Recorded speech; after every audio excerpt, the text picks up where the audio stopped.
अस्सलाम वालेकुम एवरीवन। आज हम करेंगे ओ लेवल का समर मई जून 2022 पेपर 2। वो जो मैंने लास्ट पेपर किया था P1 किया था, उसी का पेपर 2 करूँगा। ठीक है, और थोड़ा जल्दी जल्दी करूँगा ताकि इसकी वीडियो की ड्यूरेशन थोड़ी कम हो। ठीक है, let's begin. So the question number 1 है, इन 2020 the running cost for Freddy car was $5,200. 28% of the running cost was spent on insurance. 3/25 of the running cost was spent on maintenance. $740 of the running cost was spent on tax. The remainder of the running cost was spent on petrol. तो calculate the amount of Frederick spent on petrol. तो simple सी बात है, वो जो total $5,200 है उसमें से ये सारी कॉस्ट्स इंश्योरेंस की, मेंटेनेंस की और टैक्स पे जितना स्पेंड हुआ है वो ऑलरेडी दी हुई है, वो माइनस कर देंगे तो हमारे पास पेट्रोल की कॉस्ट आ जाएगी। तो सबसे पहले हम निकाल लेते हैं इंश्योरेंस की कॉस्ट। इंश्योरेंस कॉस्ट कितनी होगी जी? 28% ऑफ $5,200। सिंपल सी चीज़ है, कैलकुलेटर करना है आपने, इतनी ज़्यादा वर्किंग की, जितना आपने ये लिख दिया इसका काफ़ी होता है। तो ये आ गया $1456, इतनी वर्किंग काफ़ी होती है। अच्छा जी, मेंटेनेंस कॉस्ट कितनी होती है? जल्दी जल्दी करेंगे ज़रा, ठीक है। 3/25 ऑफ द $5,200, ठीक है। अब इसको भी आप सिंपल कैलकुलेटर पे डालें और बस जल्दी जल्दी आपने थोड़ा टाइम बचाने की कोशिश करनी है, ठीक है। 624। जल्दी का मतलब ये नहीं है कि आप बिल्कुल सोचना ही छोड़ दें, थोड़ा इसको सोच समझ के करना है। लेकिन टैक्स के ऊपर कितनी कॉस्ट है जी? टैक्स कॉस्ट वो है, उसने खुद दी हुई है, वो तो कोई कैलकुलेशन की ज़रूरत नहीं है। $740। ये टोटल कितनी उसकी लग गई है जी? 64 प्लस 1456 प्लस $740, ठीक है। तो ये आता है $2820। ये टोटल कॉस्ट उसने जो स्पेंड की है बाकी सारी चीज़ों पे। अब पेट्रोल पे कितनी लग गई होगी? पेट्रोल पे 5200 माइनस 2820। बी केयरफुल, आप इस चीज़ का ख्याल रखा करें कि उसने पूछा क्या है आपसे, ठीक है। 2380, तो 2380 इज़ आवर फाइनल आंसर।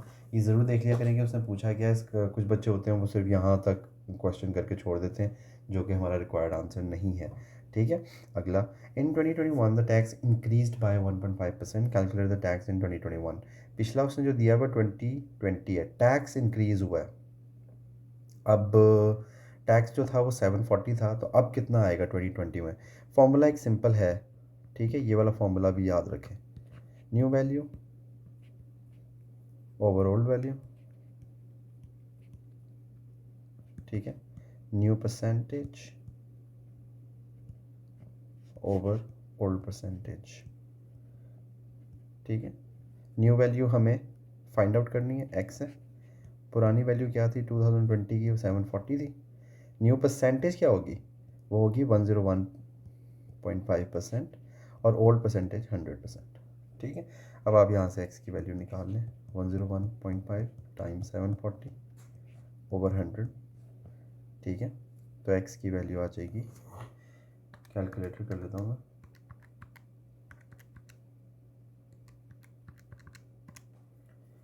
ये आ रहा है 751.1, 751.1 हमारा आंसर है, ठीक है जी।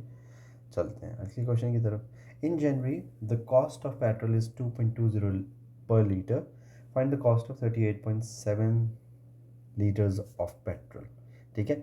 अब ये आप रेशियो मेथड से बड़ा सिंपली बहुत आसान तरीके से कर सकते हैं। रेशियो मेथड ज़्यादा आसान है। 1 लीटर की कॉस्ट है $2.20, तो 38.7 की कितनी होगी? क्रॉस मल्टीप्लाई, ठीक है। X is equal to 2.20 multiply by 38.7, ये हमारा आंसर आ जाएगा। तो 2.2 मैं कैलकुलेटर कर रहा हूँ, ठीक है। ये आ जाएगा 85.14, ये हमारा आंसर आ गया। Next, second part, the average amount of petrol Frederick's car uses is 7 liters per 100 kilometer. In January, he spends 215.60 on petrol.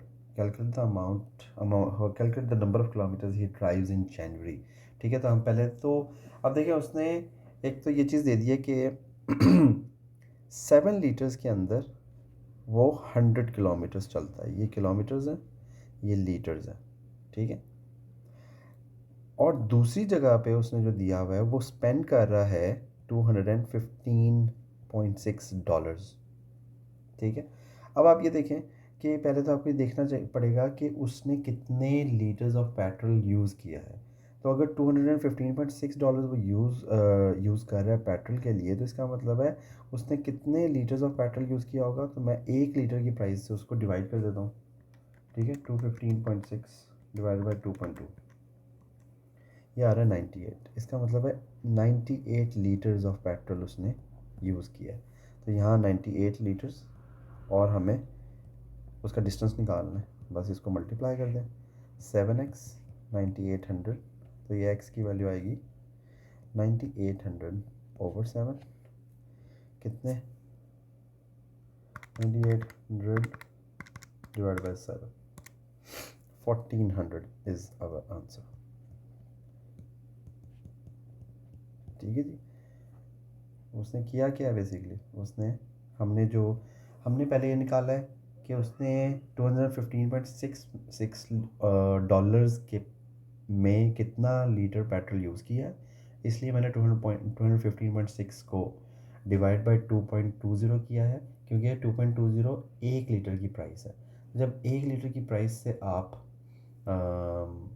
Total price को डिवाइड करते हैं तो आपके पास नंबर ऑफ़ लीटर्स आ जाते हैं कि उसने कितने यूज़ किए हैं। उन नंबर ऑफ़ लीटर्स को मैंने फिर उससे मैंने किलोमीटर्स निकाल लिए हैं। ठीक है जी, next, in February the cost of petrol increases to 2.24 per liter, calculate the percentage increase। अभी देखें यहाँ पर ये वाला फॉर्मूला, वही वाला फॉर्मूला यूज़ हो सकता है। New value over old value is equals to new percentage over old percentage. ठीक है, ये बड़ा सिंपल सा फॉर्मूला है। अच्छा, इसमें अब हमारे पास न्यू वैल्यू है 2.24, क्योंकि पेट्रोल की प्राइस 2.24 हो गई है। पहले प्राइस थी 2.20। ठीक है, पहले प्राइस 2.20, यस 2.20 थी। ठीक है, परसेंटेज इंक्रीज़ निकालना है, तो न्यू परसेंटेज हमें निकालना है, और ओल्ड परसेंटेज इज़ ऑलवेज़ 100। ये हमेशा आपने 100 ही लगाना है, क्योंकि ओल्ड परसेंटेज जो हम पुरानी वाली वैल्यू को हमेशा 100% कंसिडर करके अगली निकाल रहे होते हैं। इसको क्रॉस मल्टीप्लाई कर दें, 2.20 times x 224, x is equals to 224 over 2.20, x is equals to 224 divide by 2.2। अच्छा, ये हमारा, यहाँ पर ये याद रखें कि ये हमारा आंसर नहीं है अभी। ठीक है, इसको मैं राउंड ऑफ करके ये कर देता हूँ। अब परसेंटेज इंक्रीज़ उसने पूछा है, ये मेरे पास वो प्राइस की टोटल आ गया था, तो 101.82, इसमें से 100 माइनस कर दें। ठीक है, 1 माइनस करेंगे तो 1.82%, ये इतना इंक्रीज़ आया 1.82%। ठीक है जी, इसको ज़रा थोड़ा सा आपने दोबारा से देख लें एक बार, और इसको अच्छी तरह समझ लें। ठीक है, पॉज करके भी आप पीछे जा सकते हैं। क्वेश्चन नंबर टू जो है वो पैटर्न का क्वेश्चन है, नंबर सीक्वेंसेस एंड पैटर्न्स। ये बड़ा आसान टॉपिक है, कॉमन सेंस का टॉपिक है। ठीक है, इसके अंदर कोई आपको कोई ख़ास इतनी ज़्यादा वर्किंग करने की ज़रूरत भी नहीं होती, और लेकिन इसमें आपको फॉर्मूला बनाना ज़रूर आना चाहिए। ठीक है, तो सबसे पहले हम देखते हैं उसने पूछा क्या है। Complete the table for the first 5 pattern in this sequence. First 5 pattern उसने 4 बनाए हुए हैं, 3 का उसने डेटा भी फिल इन किया हुआ है, 4th का हमने नहीं किया हुआ। नंबर ऑफ ग्रे टाइल्स इन 4 कितने हैं, ज़रा काउंट करें, 1 2 3 4 5 6 7 8 9, 9 2 18, इसका मतलब है यहाँ 18 आ जाएगा। ठीक है, मैं अपने पेन का कलर ज़रा चेंज कर लेता हूँ ताकि आपको ऐसा ना लगे कि वो उसकी राइटिंग और इसकी राइटिंग मैच हो रही हो। तो हम ब्लू कर लेते हैं, ऐसा करते हैं, हम ब्लू कर लेते हैं, इधर आ जाएगा 18। ठीक है, अच्छा उसके बाद आई होप कि आपको ये सही नज़र आ रहा हो। इसको थोड़ा डार्क कर लेते हैं, ये कर लेते हैं 18। ठीक है। और फिफ्थ वाले में कितने होंगे? अब फिफ्थ वाला आपको बनाने की ज़रूरत नहीं है, यहाँ पर थोड़ा कॉमन सेंस यूज़ करें और ये देखेंगे पहले वाले में 6 है, दूसरे में 10 है, दूसरे में 14 है, तो फोर्थ में 18 है, तो अगले में कितने होंगे? 4 का ऐड होता जा रहा है, तो यहाँ 22 हो जाएंगे। सही है। उसके बाद number of white tiles count करें। फोर्थ में वाइट टाइल्स काउंट करें कितनी है, ठीक है। एक साइड की काउंट कर लेंगे तो दूसरी भी पता चल जाएगी। तो 1 2 3 4 5 6 7 8 9 10 11 12 13 14 15 16 16 इस साइड पे है तो 16 इस साइड पे है, तो कितनी हो गई? 32 हो गए। यहाँ 32 लिख दें। अब इसका भी आप पैटर्न फॉलो करें। यहाँ पर 6 का डिफरेंस है, फिर 10 का डिफरेंस है, और फिर 6 10, फिर 14 का डिफरेंस है। देख रहे हैं आप, यहाँ पर +6 हुआ है तो ये आया है, फिर +10 हुआ है तो ये आया है, फिर +14 हुआ है तो ये हो गया। ऑलराइट, तो 18 में ऐड करें 14 तो 32 आ गया। अब 32 में आप क्या ऐड करेंगे? कॉमन सेंस की बात है। उसमें देखिए आप, इस डिफरेंस में क्या है वो देखना है आपने। डिफरेंस का डिफरेंस क्या है, ये देखें। 6 पहले डिफरेंस था, फिर 8 था, फिर 14 था, ठीक है। अब अगर इसके अंदर गौर से देखें, यहाँ पर 4 का फ़र्क है।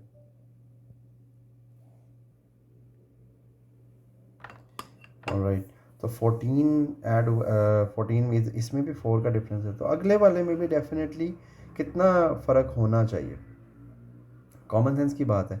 इसमें भी इसका मतलब है, जब हम अगला निकालेंगे तो इसमें +18 होना चाहिए, तो इसका मतलब है यहाँ 50 आएगा, ठीक है ना। क्योंकि यहाँ पर भी आपका, अब यहाँ पर भी 14 से फ़र्क कितना होना चाहिए था? 4 का फ़र्क होना चाहिए था। ये 4 का डिफरेंस आ रहा है ना, तो इस चीज़ का आपने देखना है, ठीक है। तो हमारा आंसर हमने जो फिल किया है, जो हमने फिल करना है, वो एक्चुअली कितना है? वो है 50 आ जाएगा वहाँ पे। सही है, समझ आ गई। अच्छा, अगला, अब टोटल नंबर ऑफ़ टाइल्स की बात करते हैं। टोटल नंबर ऑफ़ टाइल्स कितनी है? टोटल नंबर ऑफ़ टाइल्स जो हैं वो अब आप काउंट,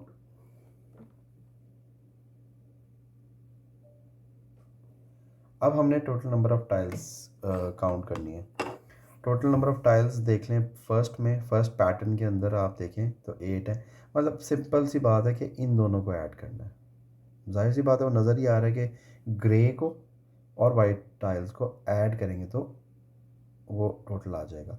10 और 8 किया है तो फिर उन्होंने 18 आ गया, 14 और 18 को किया तो 32 आ गया, 18 और 32 को करेंगे तो यहाँ 50 आ जाएगा, और 20 और 50 को करेंगे तो यहाँ 72 आ जाएगा। ये हमारा टेबल फिल हो गया, ठीक है। 2 मार्क्स इस चीज़ के हमें मिल जाएंगे। Find an expression in terms of n for the number of grey tiles in pattern n। अगर पैटर्न n होगा तो मैं इसको इरेज कर देता हूँ, एरर को कंफ्यूज ना करें। Find an expression in terms of n for the number of grey tiles in pattern n। इसका मतलब ये होता है कि अब वो फॉर्मूला पूछ रहा है, ग्रे टाइल्स का फॉर्मूला पूछ रहा है, विच मीन्स पहली टर्म उसमें क्या है? 6 है, दूसरी 10 है, 14 18 22। तो आपने क्या करना है, इनका डिफरेंस देख लेना। डिफरेंस अगर सेम है, सेम डिफरेंस है ना, 4 4 4 4, तो 4n कर देना, ठीक है। 4n। अब इस n की जगह अगर मैं 1 डाल के देखूँ, 4 1, तो वो 4 आता है, ये 4 आएगा ना। लेकिन मेरी पहली टर्म क्या है? वो 6 है। इसके अंदर मैं मज़ीद क्या ऐड करूँगा तो 6 आ जाएगा, तो इसलिए 4n+2, ये हमारा पैटर्न n के अंदर ग्रे टाइल्स होंगी, ठीक है। ये इसको निकालने का तरीका है। पैटर्न के हैज़ 98 ग्रे टाइल्स। पैटर्न के, विच मीन्स वो एक्चुअली n की वैल्यू दे रहा है, n इज इक्वल टू के, क्योंकि n जो है वो पैटर्न को रिप्रेजेंट कर रहा है। तो यहाँ पर पैटर्न के है तो इसका मतलब है n की वैल्यू k है, ठीक है। तो इसका मतलब है 4k+2 इज इक्वल टू 98, ठीक है। k की वैल्यू क्या होगी? 98 - 2 ओवर 4। k की वैल्यू आ गई 96/4, it will be 2 and 24, 24 k की वैल्यू आ गई। दैट्स इट, 24 आ गई। आगे चलते हैं, D part, find an expression in terms of n for the number of white tiles in pattern n. White tiles का पैटर्न एन में देखें क्या हुआ। अच्छा वैसे अगर आप गौर से देखें कि इसका कोई ताल्लुक ग्रे टाइल से है, वाइट टाइल्स का, 6 में से -4 किया तो 2 आया, 10 में से -2 किया 14 में तो प्लस हो रहा है। अच्छा नहीं, ऐसे नहीं करना पड़ेगा, हमें कोई और तरीका देखना पड़ेगा। इसके अंदर भी हमें फॉर्मूला बनाना पड़ेगा किसी तरीके से। 2 8 18 2 8 18 32 एंड 50, ये है ना हमारी टर्म्स। बिल्कुल ठीक है, यही टर्म्स है। ठीक है, तो हमें इसका फॉर्म पैटर्न देखना पड़ेगा। अगर पैटर्न देखें तो पैटर्न में हमें ये देखने को मिलता है कि फर्स्ट डिफरेंस 6 है, फिर 10 है, फिर 14 है, फिर 18 है। और अगर मैं डिफरेंस का भी डिफरेंस देखूं, ये 4 है, ये 4 है, और ये भी 4 है। जब सेकंड डिफरेंस सेम होता है ना, अब ये सेकंड डिफरेंस है, ये वाला फर्स्ट डिफरेंस, ये मेरा सेकंड डिफरेंस है। Second difference is same. जब सेकंड डिफरेंस सेम होता है ना, तो फिर आप लिख देते हैं एन स्क्वायर। लेकिन ये जो जितना वो डिफरेंस होता है उसका हाफ करके यहाँ कोफिशिएंट लगा देते हैं उसका, 2n स्क्वायर। ठीक है, अच्छा 2n स्क्वायर आ गया वो। या फिर ये मल्टीप्लाई होके कुछ आ रहा है। अगर मैं चेक करूँ कि ग्रे टाइल्स के साथ कोई ख़ास नंबर मल्टीप्लाई हो रहा है तो फिर वो भी हम कर सकते हैं। 2 4 6 8 पैटर्न के साथ। ठीक है, चलो इसी तरह देख लेते हैं। अच्छा दूसरा, उसके बाद हम 2n स्क्वायर। अब यहाँ पर ना एक चीज़ देखनी है आपने। अब इसके अंदर 1 डालें, 1 डालूंगा तो आएगा 1 स्क्वायर, पहली टर्म 2 आएगी। अगर मैं 2 डालूँ तो 2 स्क्वायर 4 4 2 ज़ार 8 आएगा। अगर मैं 3 डालूंगा तो 3 स्क्वायर 9 9 2 ज़ार 18 आएगा। ठीक है, और फिर अगर मैं 4 डालूँ, 4 स्क्वायर 16 और 32। अच्छा ये देखें अब ज़रा, अब अगर आप गौर से देखें तो ये यही वाला पैटर्न बनता जा रहा है जो ये हमारा ये वाला पैटर्न है। गौर से देखें, इसका मतलब है जो हमारा एक्सप्रेशन है हमारी, वो 2n स्क्वायर ही है, 2n स्क्वायर ये। ठीक है, क्योंकि इसके अंदर आप पैटर्न नंबर डालेंगे, आपको नंबर ऑफ वाइट टाइल्स मिल जाएंगी। ठीक है, find the total number of tiles in pattern 20। Total number of tiles pattern 20 में। अब देखें टोटल नंबर ऑफ टाइल्स हैं, कैसे आ रहा था टोटल नंबर ऑफ टाइल्स, कैसे आ रहा था, number of grey tiles plus the number of white tiles. ठीक है, तो नंबर ऑफ ग्रे टाइल्स कितनी थी हमारी, वो था ऊपर हमने जो निकाला था 4n+2, क्योंकि अभी मैं 4n+2। और नंबर ऑफ वाइट टाइल्स कितनी है, 2n स्क्वायर। हमने निकालनी किसकी है, 20 पैटर्न के अंदर, यानी n की वैल्यू है 20। तो मैं इसके अंदर बस सिंपली रिप्लेस कर रहा हूँ, ये हो जाएगा 480 + 2, 20 का स्क्वायर 400, 400 मल्टीप्लाई बाय 2 800, तो ये हो जाएगा 882, 882 हमारे पास इसका आंसर है। ठीक है, समझ आ गया, इसको ज़रा थोड़ा सा समझना है आपने। अच्छा अब अगला क्वेश्चन देखें, क्वेश्चन नंबर 3। मैं ज़रा थोड़ी सी स्पीड अपनी इसलिए बढ़ा रहा हूँ क्योंकि ताकि आपको लंबी वीडियो ना देखनी पड़े, तो आप पॉज करके देख सकते हैं। अच्छा, the graph shows the cost in dollars of buying a length of fabric T metres long. Length of fabric देखें, ये चीज़ नोट किया करें सबसे पहले कि एक्स एक्सिस पे उसने लेंथ ऑफ फैब्रिक लिया है, ठीक है, और वाई एक्सिस पे उसने कॉस्ट ली है। ठीक है ना, ये चीज़ देख लें पहले तो। उसके बाद वो कह रहा है सबसे पहले फर्स्ट पार्ट में वो कह रहा है use the graph to find the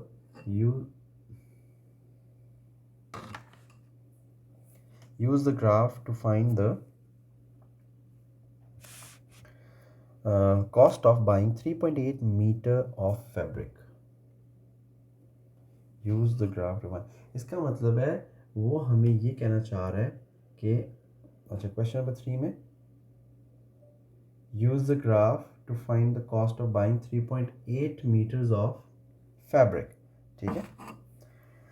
तो लेंथ ऑफ फैब्रिक जो है वो एक्स एक्सिस पे, इसका मतलब है हम 3.8 कहाँ से रीडिंग देखेंगे, हम एक्स एक्सिस से देखेंगे। तो एक्स एक्सिस पे रीडिंग देखें 3.8, इसको मैं ज़रा जूम करता हूँ। तो 3.8 क्या है, ये मेरा 3.1 है, ये 2 है, ये 3 है, ये 4 है, ये 5 6 7 8, ये मेरा 3.8 है, ठीक है। तो मुझे उस लाइन तक जाना है, रीडिंग लेनी है ना, आपने कॉस्ट निकालनी है, तो पहले आप उस लाइन के ऊपर जाएंगे। 3.8 उस लाइन पे कहाँ है, ये मेरा पॉइंट है, ठीक है। अच्छा इसको अगर मैं थोड़ा सा इसको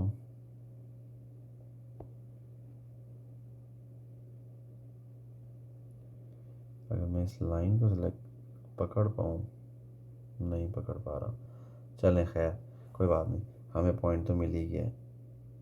ये है मेरा पॉइंट जो कि इधर आ रहा है कहीं, ये कॉस्ट इधर आ रही है, ठीक है। और ये कितना है, 20 21 22 23 24 25 26 27 28 ठीक है। कॉस्ट आ रही है $28, सिंपली यहाँ लिख दें $28, ठीक है ना, समझ आ गई आपको। तो अगले क्वेश्चन में वो कह रहे हैं समीरा बाइज के metres of fabric, she pays with a $20 note and receives $1.5 change. अच्छा $20 में से अगर उसको $1.50 चेंज मिला है, तो इसका मतलब है कॉस्ट ऑफ फैब्रिक कितनी हुई। सबसे पहले तो आप ये पता लगाएं ना, 20 माइनस 1.50 दैट इज़ 18.5। अब 18.5 पे हम देखेंगे $18.5 फैब्रिक की कॉस्ट है। अब हम देखेंगे कि उसके ऊपर उन्होंने कितना फैब्रिक बनता है, के फैब्रिक है ना, के मीटर फैब्रिक, तो वो के की वैल्यू हमने देखनी है।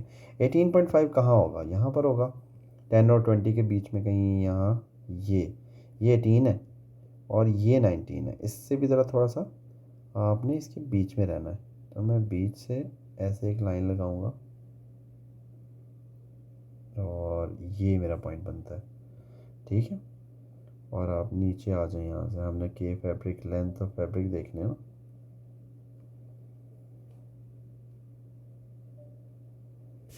तो ये कितना बनता है 2.5 मीटर्स। इसका मतलब है के की वैल्यू क्या है, 2.5 मीटर्स,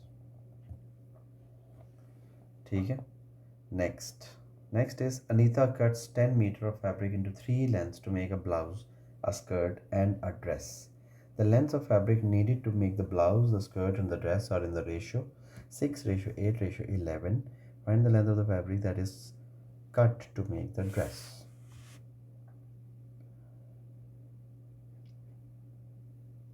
ठीक है। अब बेसिकली उसमें से हमने 10 में से 10 मीटर फैब्रिक इन 3 लेंथ्स में उसने काटा है, 6:8:11 में उसने काटा। Find the length of fabric that is cut to make the dress. तो मतलब हमें क्या करना होता है, सबसे पहले sum of ratios, sum of ratios,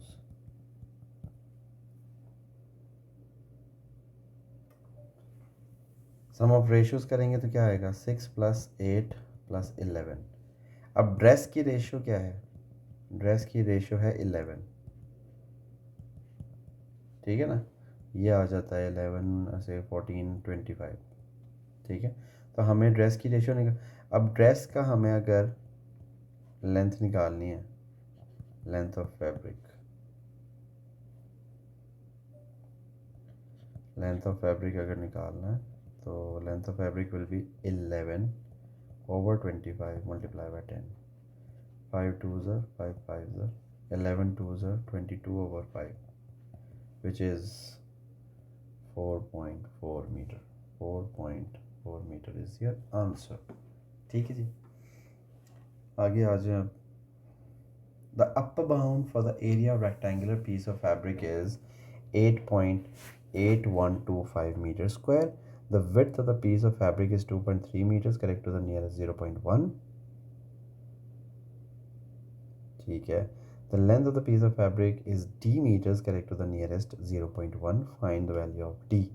अच्छा, अब ये देखें, रेक्टेंगुलर पीस ऑफ फैब्रिक है, ठीक है, तो उसका एरिया दिया हुआ है. एरिया हमने कैसे निकाला होगा? एरिया हमने कैसे निकाला होगा? लेंथ इंटू ब्रेड्थ करके निकाला होगा, ठीक है. तो लेकिन लेंथ का लेंथ इंटू विड्थ कर लें, चले हम वहाँ पे विड्थ का वर्ड यूज़ हुआ है, ठीक है. तो अब पहले तो आप विड्थ का अपर बाउंड निकालें. अच्छा, अब हम जब उसने एरिया का अपर बाउंड दिया हुआ है, इसका मतलब है लेंथ का भी अपर बाउंड चाहिए मुझे और विड्थ का भी अपर बाउंड चाहिए मुझे, ठीक है. तो विड्थ का अगर मैं अपर बाउंड निकालूं, वो होगा, सबसे पहले हमने क्या करना होता है, हमने देखना होता है कि कितने पे नियरेस्ट हुआ हुआ है.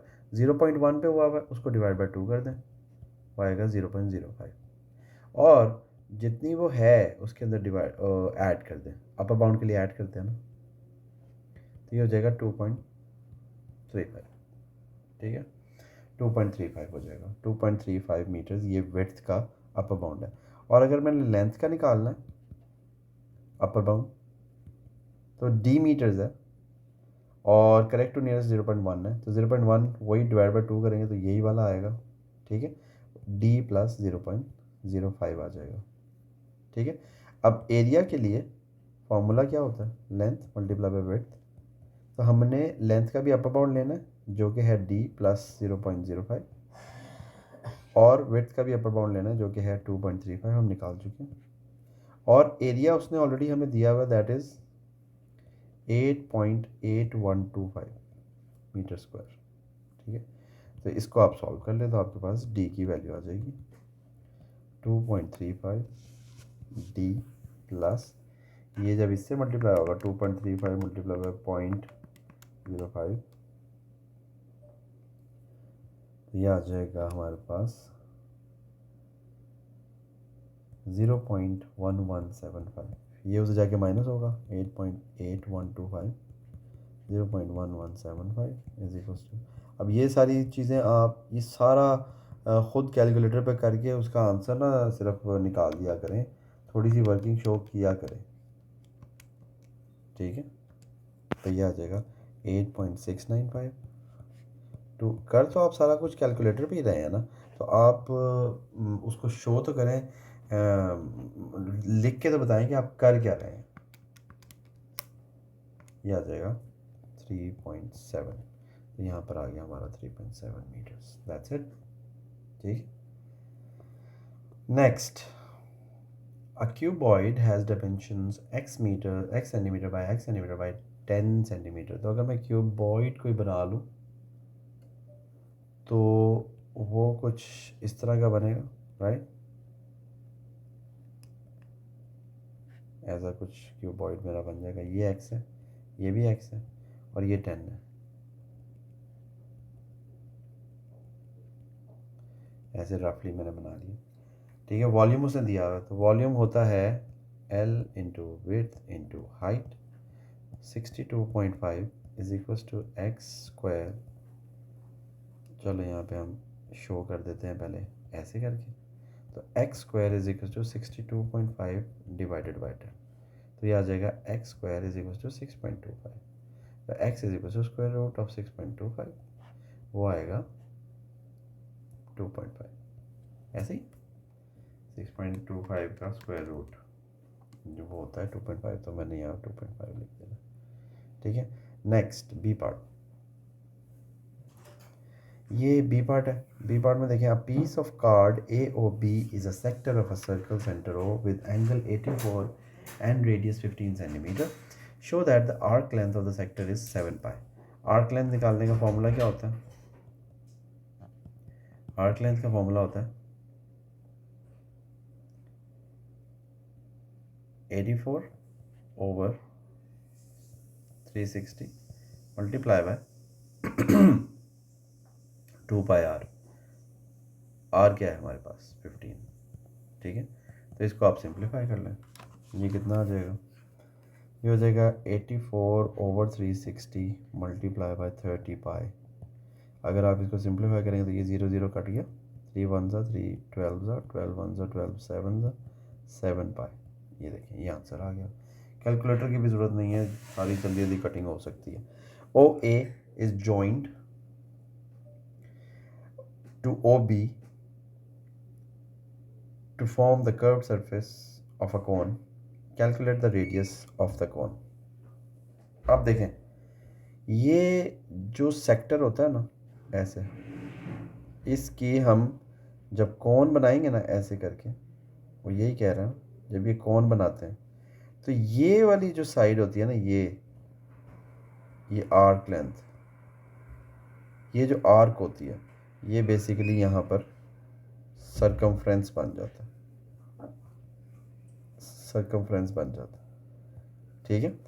तो उसने कहा जी रेडियस ऑफ द कोन बताएं, मतलब हमने ये निकालना है, ये रेडियस निकालना है।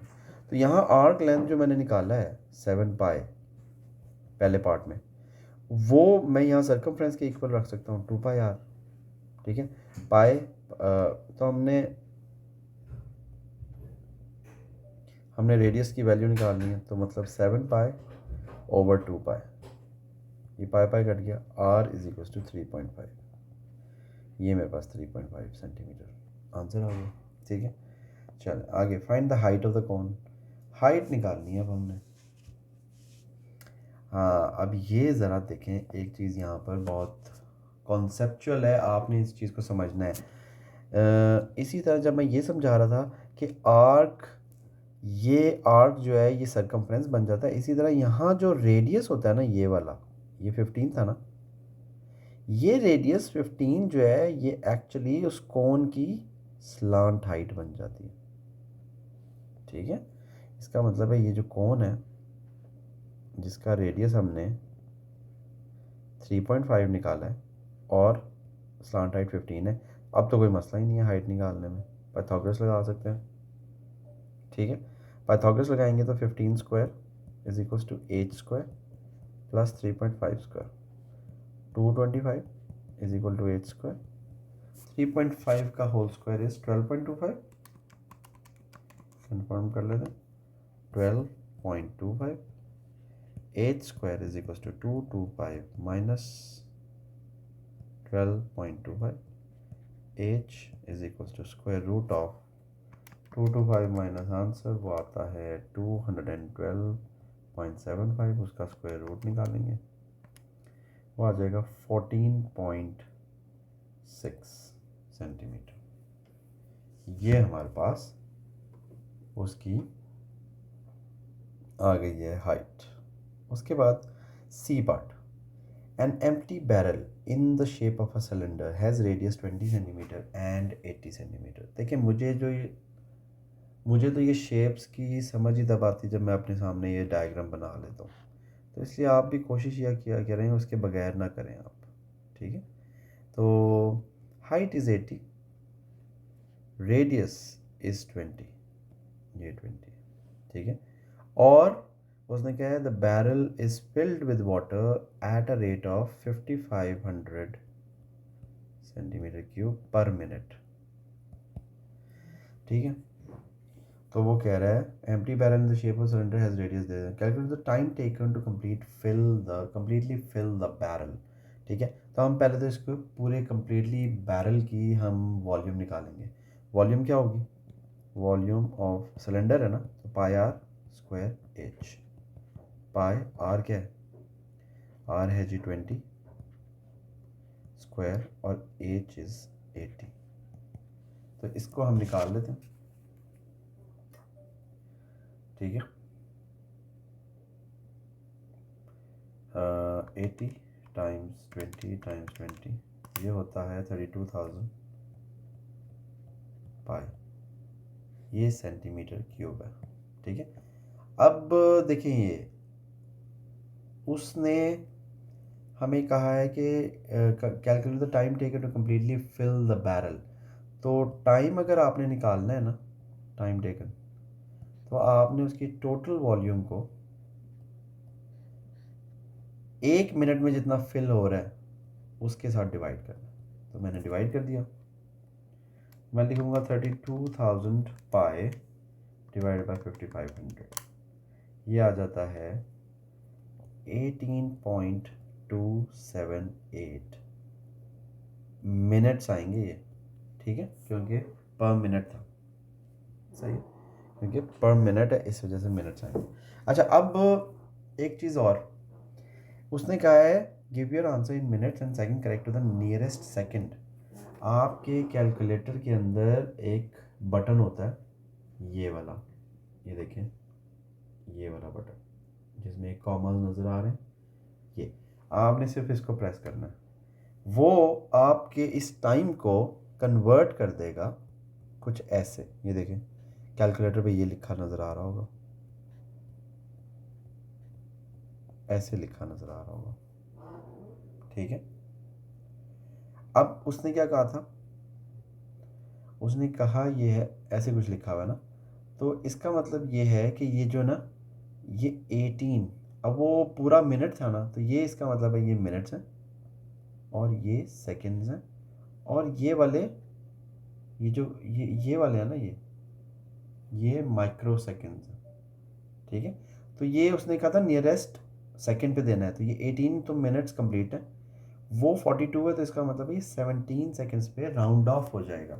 16 सेकंड्स पूरे हुए हैं और 42 सेकंड्स माइक्रो सेकंड्स हैं, मतलब वो जब पूरा होगा तो वो डेफिनेटली राउंड अप करेंगे हम, 17 सेकंड्स हो जाएंगे वो, ठीक है। चलें आगे चलते हैं।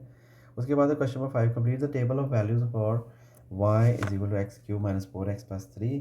वैसे तो ये टेबल आप बड़े आराम से कैलकुलेटर के ऊपर बना सकते हैं, आपके पास मोड में जाके आप उसमें कर सकते हैं, ठीक है। अगर नहीं तो वैसी वैल्यू एक ही डालनी है, तो एक वैल्यू डाल के उसको जल्दी से हम निकाल सकते हैं, ठीक है। तो आगे जाते हैं, -4 और मैं इसमें बस वैल्यू डाल रहा हूँ -3 और +3, ये वैल्यू आती है -12, ये वैल्यू आती है -12, इसका मतलब है यहाँ पर आएगा -12। अब आई डोंट नो ये ठीक मुझे लग तो नहीं रही वैसे, लेकिन हाँ सही है, यही आ रही है, मैंने डबल चेक कर लिया। अच्छा, उसने क्या, draw the graph of, draw the graph के लिए क्या करना है, हमने एक हर एक वैल्यू को प्लॉट करना है। -3 पे -12 है, -3 पे -12 है, -3 पे -12 कहाँ होगी, ये देखें, इधर से ये -3 है और -12 यहाँ कहाँ है, ये 11 -12 -13 -14, तो -12 मेरा ये है, तो इसका मतलब हमारा पॉइंट कहाँ होगा, यहाँ मेरा पहला पॉइंट होगा ये, ठीक है। दूसरा पॉइंट उसने कहा है -2 पे 3 है, -2 पे 3 का मतलब है ये मेरा 1 है, ये आप देख लिया करें कि स्केल क्या लिया हुआ है उसने, ठीक है, ये चीज़ देख लिया करें। तो 3 मेरा यहाँ पे -2, 3 का मतलब है ये पॉइंट है। उसके बाद -1 पे 6, -1 -1 पे 6 ये है, तो -1 पे 6 ये चीज़ है, ठीक है। उसके बाद क्यूबिक इक्वेशन है, आपको अंदाज़ा भी होना चाहिए, 0 पे 3, 0 पे 3 है, 0 पे 3 है तो फिर ये वाला पॉइंट होगा, ठीक है। अब ये नीचे जा रहा है, 1 पे 0 है, 1 पे 0 तो यही वाला पॉइंट है, ठीक है। 2 पे 3 है, 2, अब ये वापस ऊपर जाना शुरू हो गया, 2 पे 3 आ रहा है, 2 पे 3 आएगा तो फिर ये वाला पॉइंट होगा, ठीक है ना। 3 पे 18 है, 3 पे 18, 18 कहाँ होगा, ये 19 होगा, ये 3 पे 18 होगा, ठीक है जी, समझ आ रही है ना। अब आपने बस इसको ज्वाइन करना है, मैं इसको यहाँ से ये जो लिखा हुआ ना इसको इरेज कर देता हूँ कि कन्फ्यूजन ना हो, सिर्फ आपको पॉइंट्स नज़र आ रहे हो ना तो फिर ज़रा ज़्यादा अच्छे से पता लगता है। ये देखिए, ये हमारे पास पिक्चर है इस वक्त। अब आपने फ्री हैंड के साथ कर्व बनानी है और मैं कोशिश करूँगा कि सही बने, लेकिन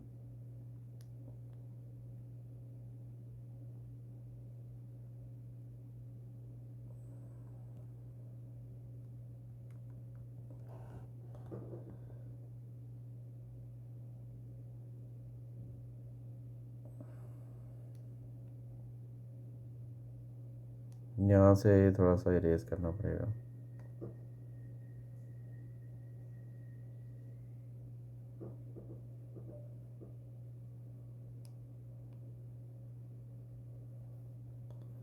इसको मैं थोड़ा ऐसे ये आपने नहीं करना, ये आपने ना इसको थोड़ा सा कोशिश किया करें कि एक ही गो कोशिश किया करें कि एक ही गो में बने, ऐसे स्मूथली बनाना है आपने, ठीक है। चलें, अच्छा अब अगला पार्ट देखते हैं, वो है by drawing a suitable straight line on your graph, find the solutions of the equation x cube minus 4x minus 2। अच्छा, अगर आप इस इक्वेशन को देखें, -4x minus 2 is equal to 0, तो अगर मैं ये 2 उस तरफ ले जाऊँ तो ऐसे हो जाएगा। और अब मुझे क्या करना है, एक्स क्यूब माइनस 4x, अगर मैं +3 दोनों साइड पे कर दूँ तो क्या होगा, एक्स क्यूब माइनस 4x +3 बन जाएगा इस तरफ, और इस तरफ 5 हो जाएगा। अब आप इसको कंपेयर करें जो हमने ग्राफ बनाया हुआ है, हमने ग्राफ बनाया है इस चीज़ का, जो ऊपर अभी प्लॉट किया ना पॉइंट्स, वो ये किया, सारा कुछ सेम है। देखें, इसका मतलब है यहाँ पर देखें y=5, इसका मतलब है y=5 मुझे लाइन लगानी पड़ेगी, ठीक है। तो आपको लाइन यहाँ पर लगानी पड़ेगी,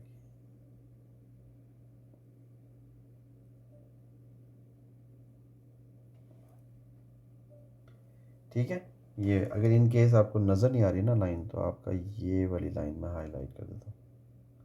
y=5 है, इसका मतलब है उसको हॉरिजॉन्टल लाइन होना चाहिए। अब आप देख लें कि ये लाइन उस कर्व को कितनी कहाँ कहाँ पे कट कर रही है। एक तो यहाँ कर रही है, इसको मैं ब्लू से करता हूँ, ज़्यादा बेहतर है। तो एक यहाँ पे कर रही है इस पॉइंट पे, एक मेरी इस पॉइंट पे कर रही है, और एक मेरी इस पॉइंट पे कर रही है, ठीक है। तो मैं ये जो x की वैल्यूज़ है ना, बेसिकली वो यही पूछ रहा है, ठीक है। x की वैल्यू क्या होगी मेरी, यहाँ पे मैं देख लेता हूँ। ये जो मेरी वैल्यू है ये है -1.6, फिर ये वाली होगी -0.4, फिर ये जो होगी ये होगी -2.2। चलो हाँ सही है, इतनी ही काफ़ी है, ठीक है। -1.6 यहाँ लिख दें, -0.4 लिख दें, -2.2 लिख दें। सॉरी, ये पॉजिटिव है, ये वाला इधर पॉजिटिव होना चाहिए, नेगेटिव नहीं है ये, ठीक है। नेक्स्ट क्वेश्चन नंबर 6 देखें। क्वेश्चन नंबर 6 जो है ना, वो देख के पता लग रहा है हमें लोकस का क्वेश्चन है ये, ठीक है। हमें ड्रॉ करना है वो कंपास वगैरह के साथ। The diagram shows a field ABCD drawn to a scale of 1 centimetre to 50 centimetre 50 metres, 1 centimetre to represent 50 metres. The field has a straight path from D to the point of AB, ठीक है। Draw the path and measure the angle the path makes with DC। The field has a straight path from D to the point of AB. From D to the midpoint of AB. Midpoint of AB, अब मुझे इसको ना mark करना पड़ेगा, ठीक है। Let's say mid point मेरा ये है, ठीक है, यहाँ मेरा मिड पॉइंट है। मुझे D से एक ऐसी लाइन लगानी है, ऐसे स्ट्रेट लाइन जो कि बिल्कुल स्ट्रेट होगी। मैं यहाँ से दोबारा ड्रॉ करता हूँ।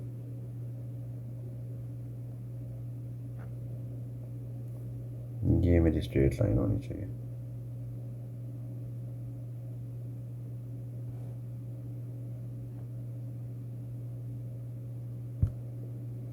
ये D के साथ मेरी लाइन है, ठीक है। उसने कहा draw the path and measure the angle the path makes with DC, ठीक है। DC के साथ ये वाला जो पाथ है ये क्या एंगल बनाएगा, मुझे वो देखना है, ठीक है। मुझे मतलब D के साथ ये वाला एंगल मेजर करना है, ठीक है, यहाँ से ये वाला। तो आप क्या करेंगे, आप D रखेंगे, आप यहाँ पर D रखेंगे ऐसे, और यहाँ से एंगल मेजर कर लेंगे, ये 90 डिग्री होता है, यहाँ से देख लेंगे कितना एंगल है, ठीक है। अभी जितना भी आता है वो आपका हर किसी का डिफरेंट हो सकता है, डिफरेंट नहीं होगा मतलब थोड़ा बहुत सेम ही होगा, ठीक है ना। बस ये आपका काम है इसके अंदर करने वाला। अच्छा आगे चलते हैं। Grass is to be planted on an area of the field, the area to be planted is to be less than 325 metres from B, ठीक है। पहले तो ये मीटर्स में दिया हुआ, इसको आपने चेंज करना है सेंटीमीटर में, क्योंकि हम तो पेपर पे बना रहे हैं। तो ये जो पहले हमें इसने स्केल दिया हुआ ना, 1 सेंटीमीटर रिप्रेजेंट्स 50 मीटर्स, तो यहाँ 325 मीटर्स दिया हुआ है। हमें पहले निकालना पड़ेगा कि ये कितना बनेगा सेंटीमीटर्स में, कितना बनेगा। तो इसको बस 50x is equal to 325, x is equal to 325 divided by 50, ये कितना आता है 325 डिवाइडेड बाई 50, ये आता है जी 6.5। इसका मतलब है 6.5 सेंटीमीटर मुझे यहाँ पे बनाना पड़ेगा, ठीक है। अब उसने लिखा है the area to be planted is to be less than 325 metres from B, from B, ये मेरा पॉइंट बी है। इसके अंदर अंदर इस ये पूरी फील्ड है ना ABCD, इसके अंदर अंदर होना चाहिए। इसका मतलब है कि मैं 6.5 अपना कंपास खोलूँगा और मैं एक जब भी एक पॉइंट दिया हो ना, तो आपको एक वो बनाना पड़ता है, आर्क बनानी होती है उस पॉइंट को सेंटर रख के, ठीक है। तो मैं अपना सेंटर रख के यहाँ पे 6.5 की एक आर्क लगा दूंगा, ठीक है जी। ये लग गई लेट्स से। अब ये क्वेश्चन ऐसा है, इसको मैं आपको करके नहीं दिखा सकता, ये कंपास पे होना चाहिए, वैसे कंपास से होना चाहिए।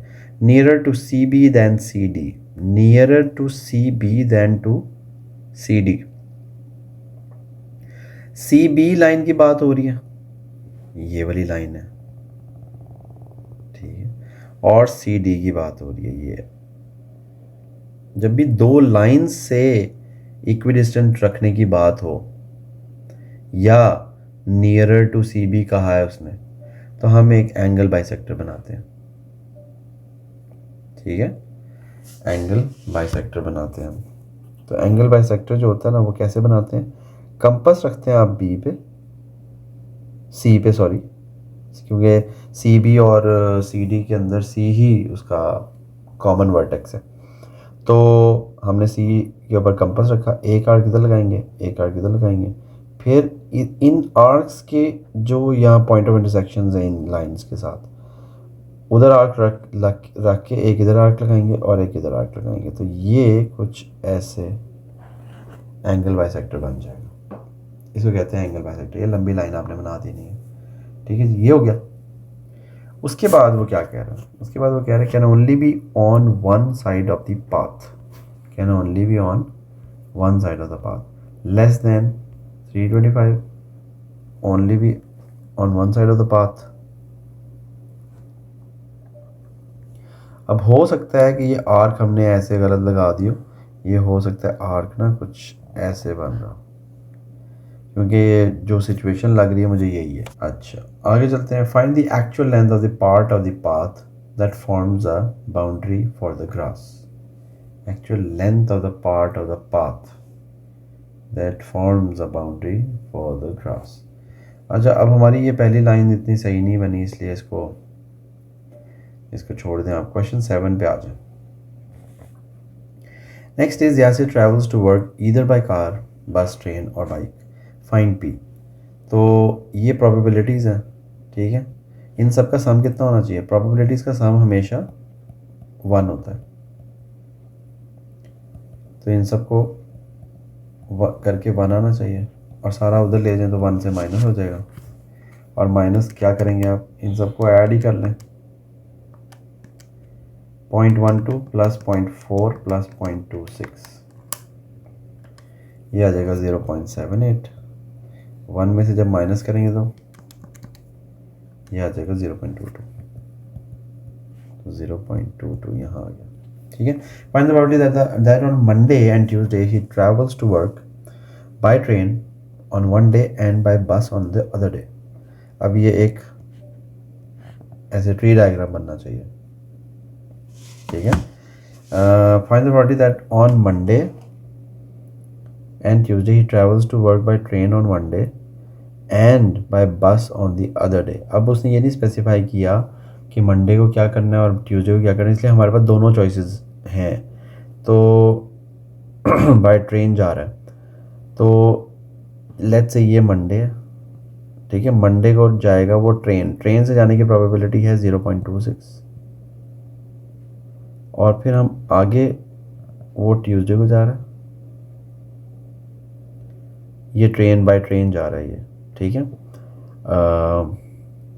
और ट्यूसडे को वो कह रहा है on by bus on the other day, तो यहाँ पर बाय बस है, ट्यूसडे को मैं कंसिडर कर रहा हूँ बाय बस, तो 0.40 एक ये पॉसिबिलिटी है, ठीक है।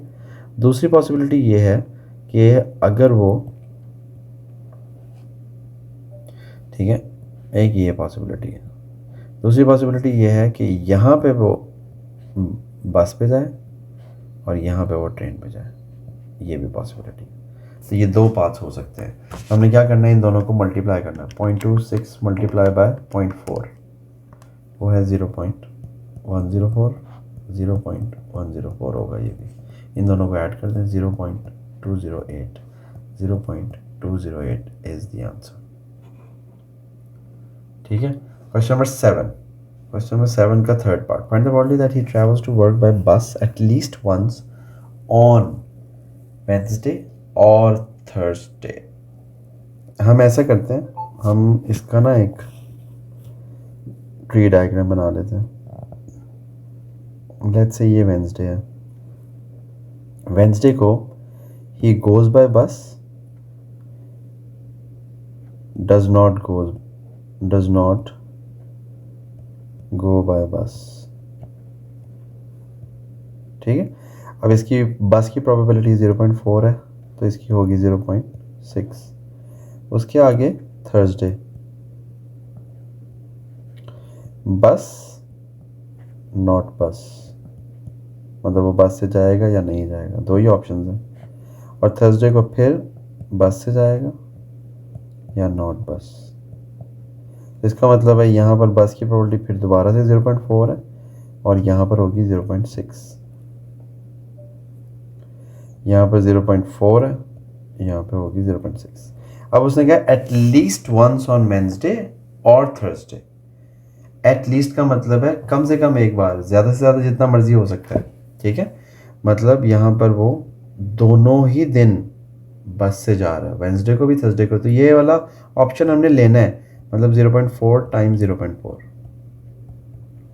फिर यहाँ पर ये वाला भी ऑप्शन हमने लेना है, क्योंकि एक दिन तो बस से जा रहा है ना वो वेडनेसडे, ये वाला पाथ है ना, इस पाथ को फॉलो करना है, ठीक है। ये पाथ देखें आप कि ये वाला पाथ, ठीक है। अब इस पाथ के अंदर एक वेडनेसडे को बस है, थर्सडे को नॉट बस, ठीक है। ये वाला ऑप्शन भी हमें लेना है 0.4, क्योंकि एटलीस्ट उसने कहा है ना, ये वाला लेना है, ठीक है। फिर दूसरा देखें, ये वाला, ये भी हमें ऑप्शन लेना पड़ेगा, ठीक है। इसका मतलब है 0.6 टाइम्स 0.4। ये लास्ट वाला नहीं हम ले सकते, क्योंकि नॉट, दोनों ही नॉट बस हैं, ठीक है, दोनों ही नॉट बस हैं ये। तो हम क्या करेंगे, हम इनको लेते हैं, ये हो जाएगा 0.16, ये हो जाएगा 0.24, ये हो जाएगा 0.24। इनको ऐड कर दें, कितना आता है, 0.16 प्लस 0.24, ये हो जाएगा 0.64, ऐड करके टोटल आ जाएगा 0.64। ये हमारा आंसर है, बात समझने की है सिर्फ, ठीक है।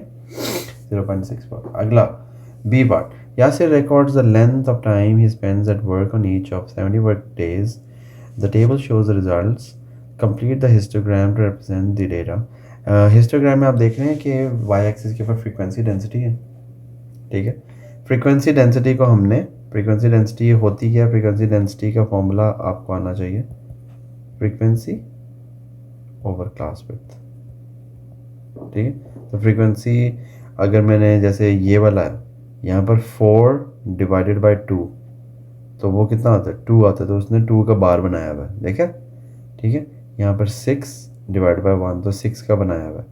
यहाँ पर ये जब हम निकालेंगे इसका 9 डिवाइडेड बाय 0.5 करेंगे, क्यों, क्योंकि 0.5 का क्लास विड्थ जो है वो 0.5 है। तो यहाँ पर हम करेंगे 23 डिवाइडेड बाय, ये भी 0.5 है, ठीक है, 7.5 से 8। उसके बाद 18 डिवाइडेड बाय 0.75 है ये। फिर यहाँ पर 10 डिवाइड बाय 0.25, ठीक है जी। अब ये डिवाइड कर लेते हैं, 9 डिवाइड बाय 0.5 क्या होता है, 18, ये 18 का बनेगा। 23 डिवाइड बाय 0.5 क्या होता है, ये होता है 46 का बनेगा। फिर 18 डिवाइड बाय 0.75 ये 24 का बनेगा। और 10 डिवाइड बाय 0.25 ये बनेगा 40 का। अब आप ग्राफ के ऊपर आपने 18 का बार बनाना है। 18 कहाँ पर है, अच्छा ये देखते जाए, 7.5 तक बनाना है, ठीक है, मतलब 18 यहाँ है,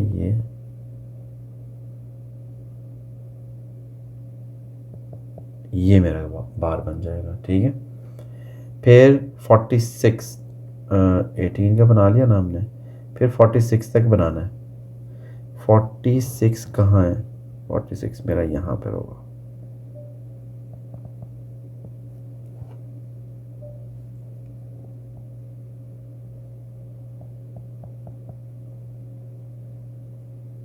ये मेरा 46 वाला बन गया। 24 ये है 8 से 8.5 तक, मतलब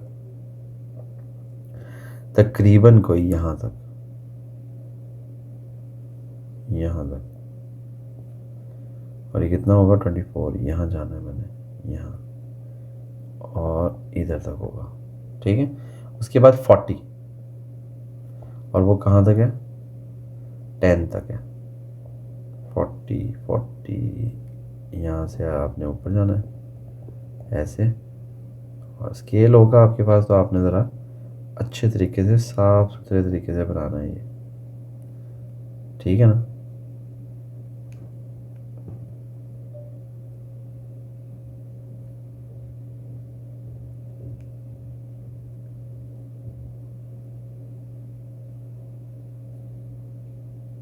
हाँ ठीक है, मैंने उसको ज़रा सही कर लिया। तो ये हमारा हिस्टोग्राम बन गया।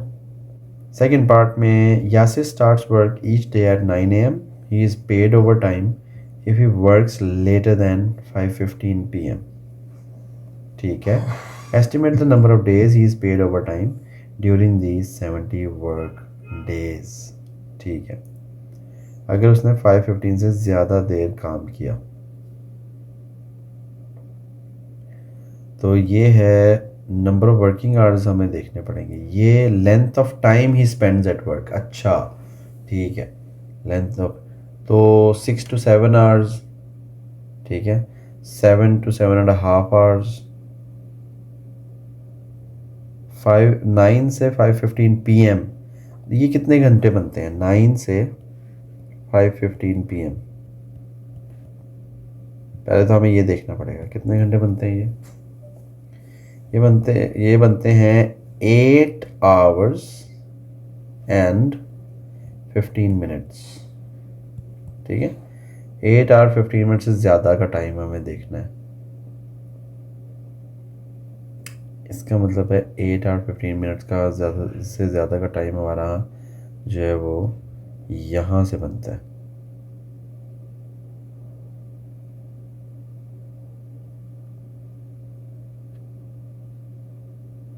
यहाँ से ज़्यादा टाइम बनता है।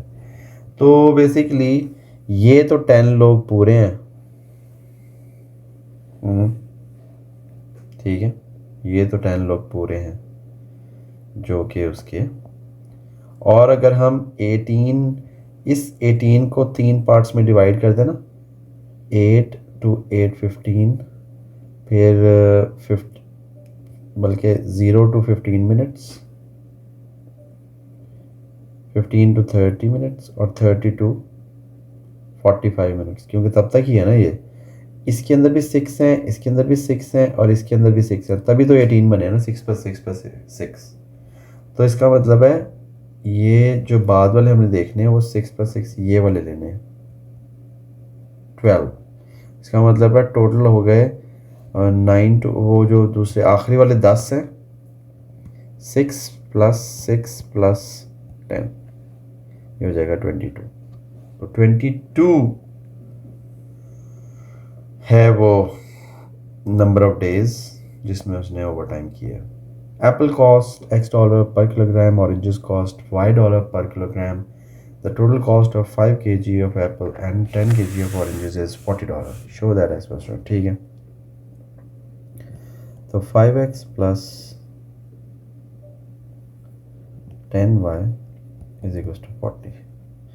x plus 2y is equals to 40 over 5. तो x plus 2y is equals to 8. ये तो शो हो गया। The total cost of 4 kg of apple and 3 kg of oranges is 19. यानी कि 4x plus 3y is equals to 19। ये दूसरी equation हो गई और इन दोनों इक्वेशन को हमने साइमल्टेनियसली सॉल्व करना है। ये हो गया।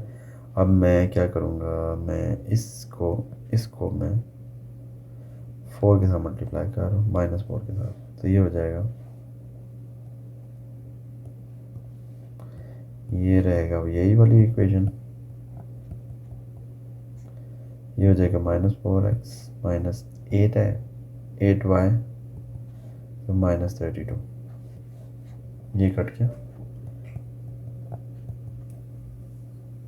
-5y और यहाँ आ जाएगा 13, y is equal to -13 over -5। ठीक है, तो y की वैल्यू आई 2.6। y ऑरेंजेस के लिए यूज़ किया था उन्होंने, ऑरेंजेस, तो यहाँ तो 2.6 आ जाएगा। एप्पल के लिए x + 2 2.6 is equal to 8, x is equal to x + 3 4.2 बल्कि 5.2 8, x इज इक्वल टू 8 - 5.2, ये कितना हो जाता है जी 2.8, तो ये आ जाएगा 2.8।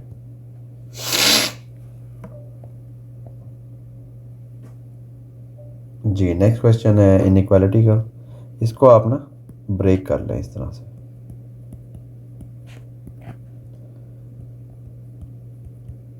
ऑर्डर चेंज नहीं करना, ऑर्डर इसी तरह रखना है। -8 4x - 12 4x, यहाँ पे 4 आ जाएगा over 4 x is greater than 1 और यहाँ पर 4x - 12 7 4x 7 + 12 x is less than 19 over 4 x is बस ठीक है। अब उसने क्या सॉल्व करना है, तो हम ग्रेटर देन 1 है, लेस देन 19 over 4 और ग्रेटर देन 1, इसका मतलब है x इज ग्रेटर देन 1 और लेस देन 4 होल 3 over 4। ठीक है, ये आंसर है। सॉल्व, ठीक है, एल्सियम लेना है, डिनोमिनेटर सेम बनाना है। ठीक है, 4x - 1 2x + 3 से मल्टीप्लाई करना पड़ेगा, नीचे ऊपर भी करना पड़ेगा, +2 2x + 3 से मल्टीप्लाई करना पड़ेगा, x - 1 ऊपर भी करना पड़ेगा, इज इक्वल टू 1। ठीक है, तो 8x + 12 + 2x - 2 is equal to 1, x - 1 2x + 3। ठीक है, 10x + 10 is equal to x - 1 2x plus 3। तो 10x plus 10 is equal to 2x square plus 3x minus 2x minus 3। Simplify कर रहा हूँ मैं, इसमें ज़ीरो कर देते हैं इधर। 2x square plus x minus 10x minus 3 minus 10। Zero is equal to 2x square minus 9x minus 13। अब हमने क्वाड्रेटिक फार्मूला लगा दें। x की value minus minus 9 plus minus B square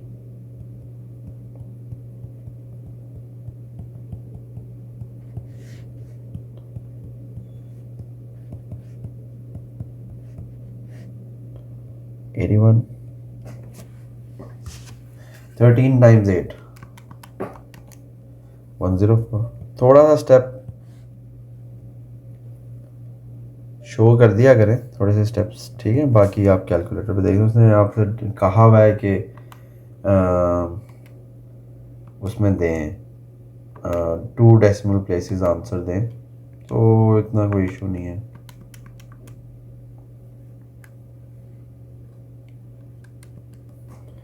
तो पहले जो आता है वो आता है 5.65,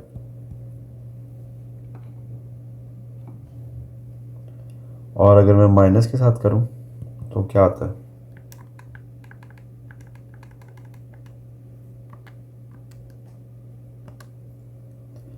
माइनस 1.15। 5.65 एंड माइनस 1.15, ये आंसर आ गया। 6 मार्क का क्वेश्चन है, मुफ्त के नंबर हैं ये तो, ठीक है।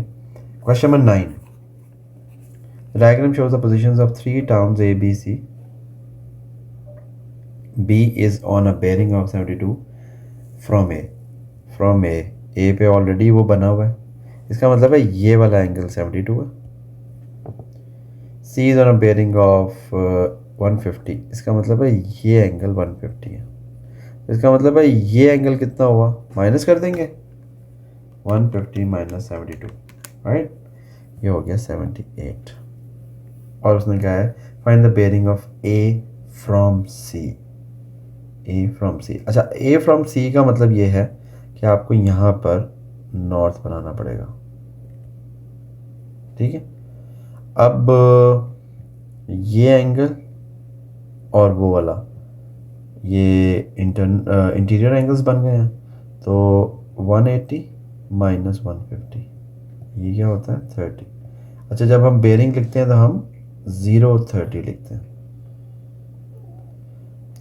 बल्कि नहीं 30 हो गया ना ये, और अब हमने ये वाला 30 आ गया। अब हमने बेयरिंग निकाले, bearing is always measured clockwise ऐसे, ठीक है। तो 360 माइनस 30, तो 330 आंसर होगा हमारा, ठीक है। ये बात समझ आ गई आपको। Calculate BC। अब BC के लिए आपको क्या करना पड़ेगा, देखें बीच वाला एंगल दिया आप, दो साइड्स दी हुई हैं, कोसाइन रूल, कोसाइन रूल लगाना पड़ेगा आपको, ठीक है। 300 square plus 280 square minus 2 into 300 into 280 cause of 78।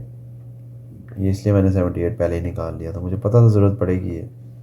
133,470.84, इसका मैं स्क्वायर रूट लेता हूँ, 365.33 आ रहा है, तो यहाँ पर आना चाहिए 365.3। आगे चलते हैं। Town D is 145 kilometre from B, angle ADB is 120, ADB 120 degree पे है, एंगल ADB।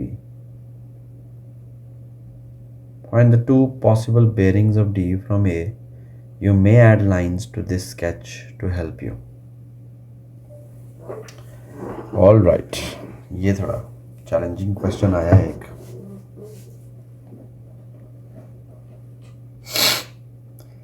ADB, अब देखें थोड़ा सा एक ना स्केच हम मेक कर लेते हैं इसको, किस तरह का होगा। 145 है लेट्स से यहाँ जी, ये 145 है। मैं अज्यूम कर रहा हूँ कि यहाँ पर है डी, क्योंकि उसने कहा है ए डी बी, ये है, ये मैं अज्यूम कर रहा हूँ कि यहाँ पर है और ये 120 डिग्री ऐसे ऐसे ही होगा ना। 120 लग भी रहा है, ये 145 भी लग रहा है क्योंकि 300 हमारे सामने है वो, ठीक है, उसका डबल ही होगा, ठीक है। तो उसने कहा 2 पॉसिबल सॉल्यूशंस। अच्छा, अब एक पोजीशन तो मुझे यही लग रही है कि वो ये है, ठीक है। तो दूसरा डी जो है वो यहाँ पर भी हो सकता है, ऐसे करके यही वाली सिचुएशन यहाँ पे भी तो बन सकती है 145, और ये डी इधर आ सकता है, ये इसके अंदर 120 है, 120 डिग्री, ऐसा हो सकता है ना, ठीक है। तो हम क्या करते हैं, find the 2 possible bearings of D from A. इसका मतलब है एक बेयरिंग तो ये वाली होगी, अगर D1 इसको कर देते हैं D2, इन केस के D1 है, इन केस ऑफ D1 ये। अच्छा, ये एंगल मुझे कैसे मिलेगा,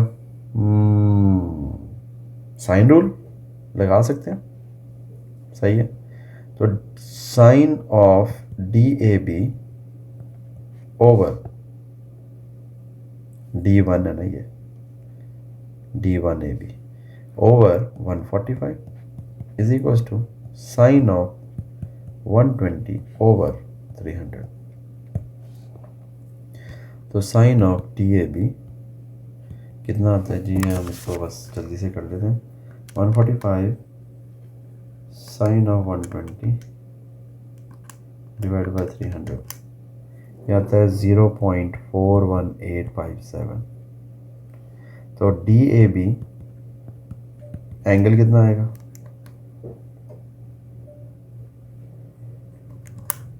वो आएगा 24.7। ये वाला अंदर वाला एंगल आ गया 24.7।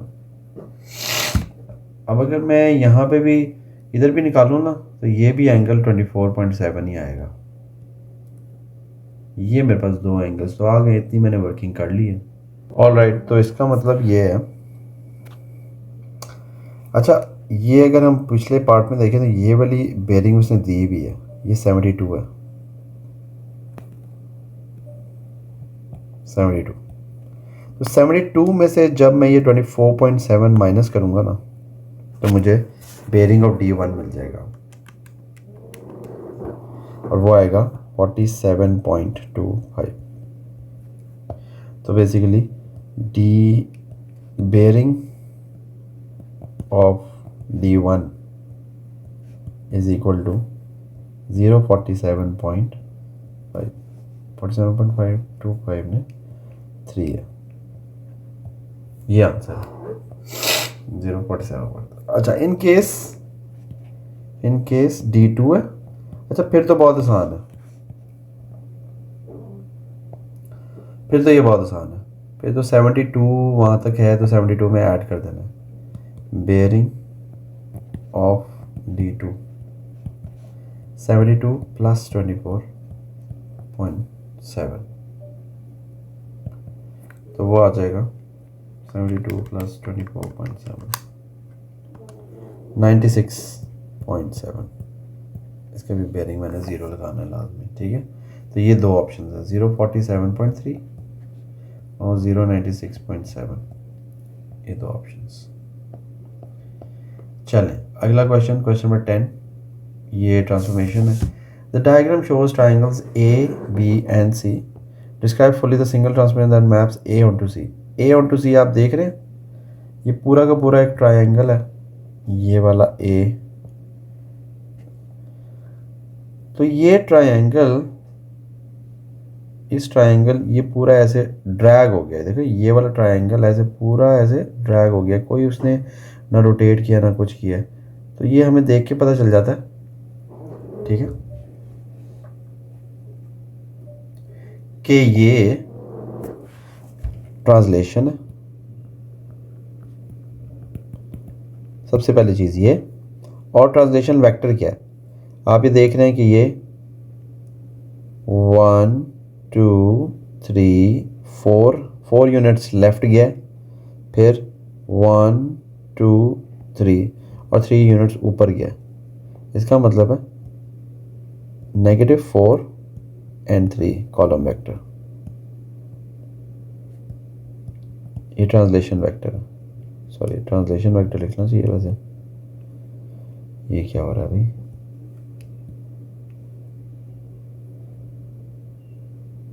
-4 3, चलें कॉलम वेक्टर लिख दें या इसकी जगह ट्रांसलेशन वेक्टर लिख दें।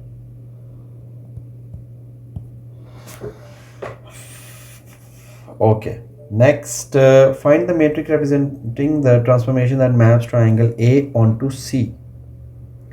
अब मुझे साफ नज़र आ रहा है ए और सी की रिफ्लेक्शन है, ठीक है, और किस लाइन से रिफ्लेक्शन है, वाई एक्सिस। तो वाई एक्सिस में जब रिफ्लेक्शन होती है तो क्या करते हैं, ये वाला पॉइंट और इस पॉइंट को देख लें, ये पॉइंट इधर आ जाएगा, तो मतलब -1 0 आ जाएगा, और वो पॉइंट उधर ही है तो वो 0 1, ये हमारा आंसर है। सही है जी, ट्रांसलेशन वेक्टर हो गया। Next, triangle A is mapped onto triangle D by an enlargement with center 2 3 and scale factor 3. Draw triangle D.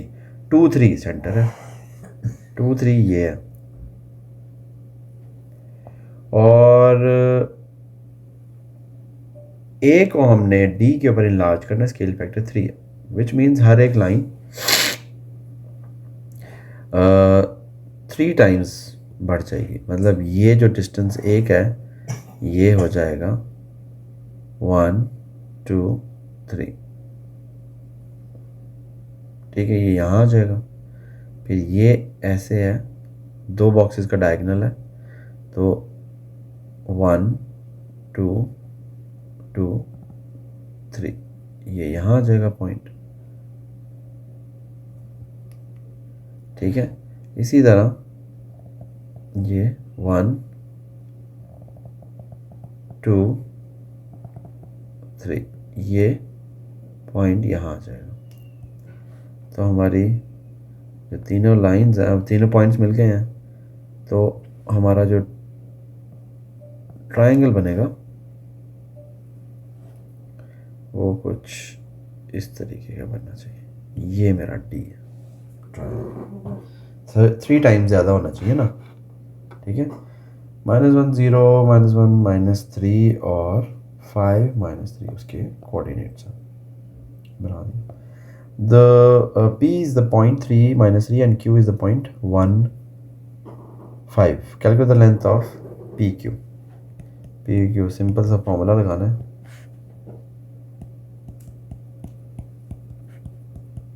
Last question है बस।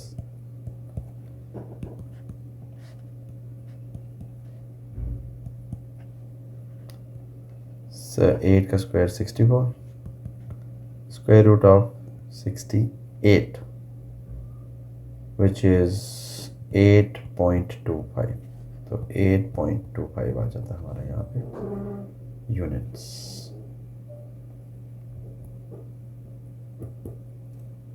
Find the equation of the perpendicular bisector of PQ। पहले mid point निकालना है, क्योंकि perpendicular bisector mid point से गुजरता है, तो पहले मिड पॉइंट के कोऑर्डिनेट्स निकालने हैं। 3 + 1 / 2 -3 + 5 / 2 2 1, ये मिड पॉइंट के कोऑर्डिनेट्स आ गए। और फिर ग्रेडियंट निकालना पड़ेगा, y2 - y1 which means 5 - -3 over 1 - 3, 8 - 2 - 4, ठीक है। ये कोऑर्डिनेट्स आ गए, उसका ग्रेडियंट आ गया।